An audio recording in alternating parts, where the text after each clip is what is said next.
लमजुङका राजा यशोब्रह्मा शाहका कान्छा छोरा राजकुमार द्रव्य शाहले विक्रम सम्वत 1616 मा आफ्नै बल र बुद्धिबाट गोरखा राज्यको स्थापना गर्नुभयो।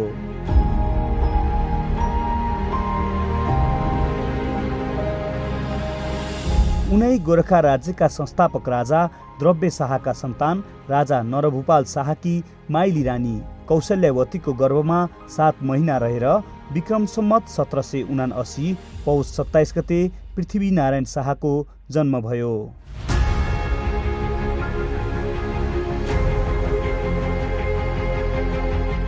उहाँ जन्मेको केही दिनपछि नरभूपाल शाहकी साइली रानी बुद्धिमतीको गर्भमा 9 महिना रहेर वृन्दकेशर शाहको जन्म भएकाले जन्मको जेठो वा गर्भको जेठोको आधारमा को युवराज हुने भन्ने प्रश्न देखा परे तापनि जन्मेको केही दिनमा नै वृन्दकेशर शाहको मृत्यु भएकाले पृथ्वीनारायण शाह नै युवराज घोषित हुनुभयो।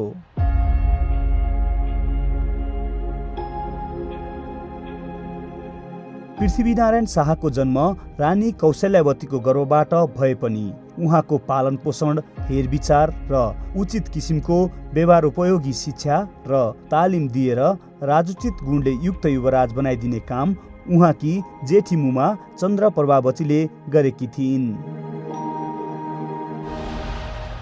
जस अनुसार उहाँलाई रामायण, महाभारत, शुक्रनीति आदिको ज्ञान दिई राजनीतिक सिद्धान्तका ज्ञानहरू दिइएको थियो भने बन्दुक हान्ने, तरबार तथा खुकुरी चलाउने, धनु हान्ने, घोडा चढ्ने, पौडी खेल्ने, दौडने जस्ता युद्ध उपयोगी सिपहरू सिकाइनुका साथै विभिन्न युद्ध कलाहरूको ज्ञान पनि दिइएको थियो।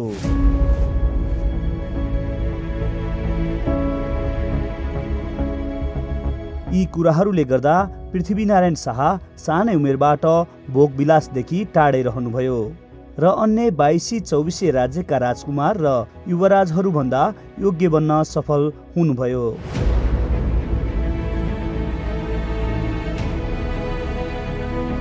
पृथ्वीनारायण शाहले सानै छँदा नै गोरखाका संरक्षक इष्टगुरु गोरखनाथ तथा सल्यानकोटी देवीबाट आशीर्वाद प्राप्त गरेको किम्वदन्ती पनि पाइन्छ। एक किम्वदन्ती अनुरूप जब उहाँ बालक अवस्थामै हुनुहुन्थ्यो तब उहाँको भेट गोरखनाथ बाबासँग भएको थियो। गोरखनाथ बाबाले युवराज पृथ्वीनारायण शाहलाई देख्नासाथ दही लिएर आऊ भन्नुभयो। उक्त दही आफूले अलिकति खाएर बाँकी युवराज पृथ्वीनारायण शाहलाई खान दिनुभयो। तर त्यो दही खसेर पृथ्वीनारायण शाहको खुट्टामा पर्न गयो। त्यसपछि गोरखनाथ बाबाले भन्नुभयो, दही खाएको भए तिमीले बोलेको भरमा नै राज्यहरू जित्न सक्थ्यौ, तर अब खुट्टामा खसेको हुनाले जुन राज्यमा तिमी खुट्टा टेक्छौ त्यो राज्यमा तिमीले जित हासिल गर्नेछौ।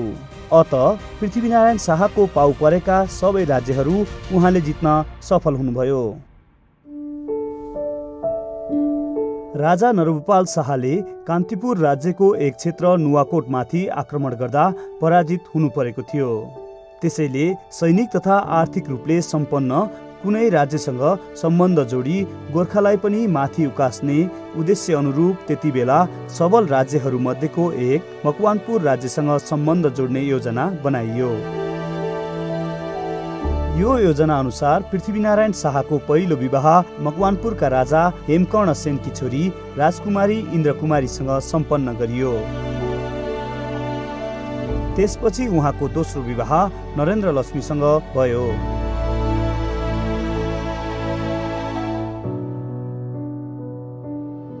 पहिलादेखिकै इच्छा र योजना अनुसार आफ्ना सहयोगीहरू भानु अर्ज्याल, कुलानन्द ढकाल तथा अरू थरघरलाई साथै लिई टिस्टुङ, पालुङ, चितलाङ हुँदै चन्द्रागिरीको पहाडमा आएर पहिलो पटक काठमाडौँ उपत्यकालाई हेर्नुभयो।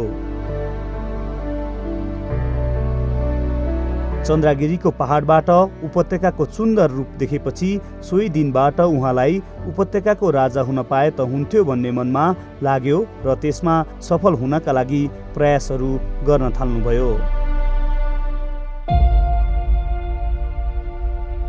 पृथ्वीनारायण शाहले युवराज छँदा नै भक्तपुरको यात्रा गरी भक्तपुरका राजा रणजित मल्लका छोरा वीर नरसिंह मल्लसँग मित पनि लगाउनु भएको थियो। केही दिन भक्तपुरको बसाइका क्रममा उहाँले उपत्यकाका राज्यहरूका राजनीतिक तथा सैनिक क्षेत्रका धेरै कुराहरू पनि बुझ्न सफल हुनुभएको थियो, जुन कुरा एकीकरण अभियानका लागि ज्यादै उपयोगी भएका थिए।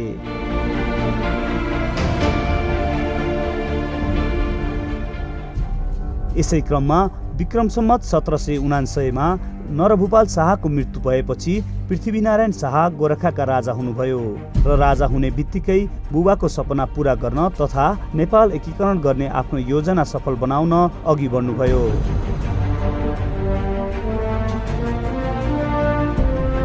एकीकरण अभियानलाई अगाडि बढाउने क्रममा उहाँले सर्वप्रथम विक्रम सम्वत 1800 मा नुवाकोटमाथि आक्रमण गरे पनि विभिन्न कारणले गर्दा पराजित हुनुभयो।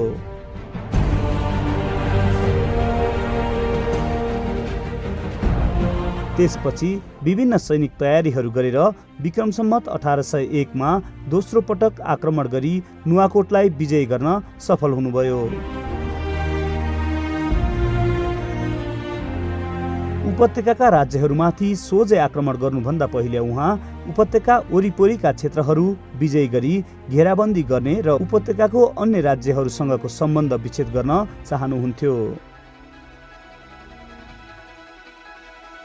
त्यसको लागि उहाँले उपत्यकाको उत्तर र पूर्वतर्फ रहेका शिवपुरी, नालदुम, महादेव पोखरी, सिन्धुपाल्चोक, काभ्रेपलाञ्चोक, दोलखा, धुलीखेल, बनेपा, साँखु, चाँगु आदि स्थानहरूलाई विजय गर्नुभयो भने दक्षिणमा रहेको चोबार, पाङ्गा, फर्पिङ लगायत पश्चिमतर्फ रहेका लामीडाँडा र दहचोकलाई पनि नियन्त्रणमा लिनुभयो।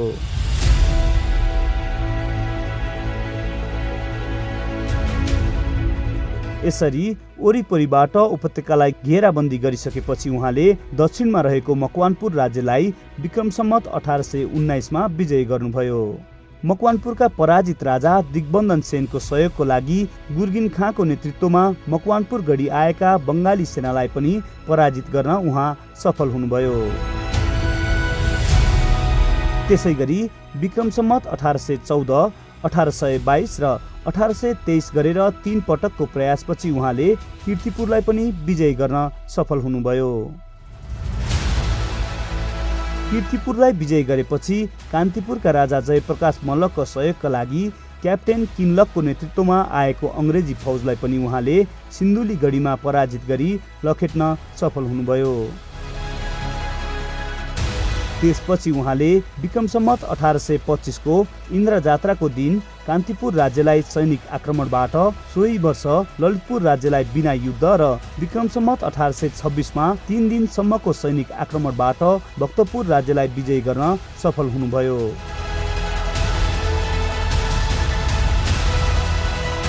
त्यसपछि उहाँले पूर्वमा रहेका चौदण्डी र विजयपुर नाम गरेका 2 सेन राज्यहरूमा विजय हासिल गर्नुभयो। विक्रम सम्वत 1799 देखि 1831 सम्म पृथ्वीनारायण शाहले 32 वर्ष निरन्तर परिश्रम गरी गोर्खादेखि पूर्वतिरको एकीकरण अभियान सम्पन्न गर्नुभएको थियो।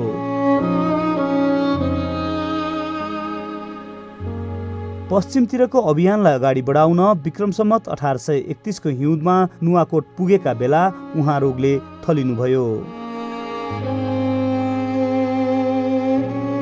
विक्रम सम्वत 1831 माघ 1 गते 52 वर्षको उमेरमा उहाँको मृत्यु भयो।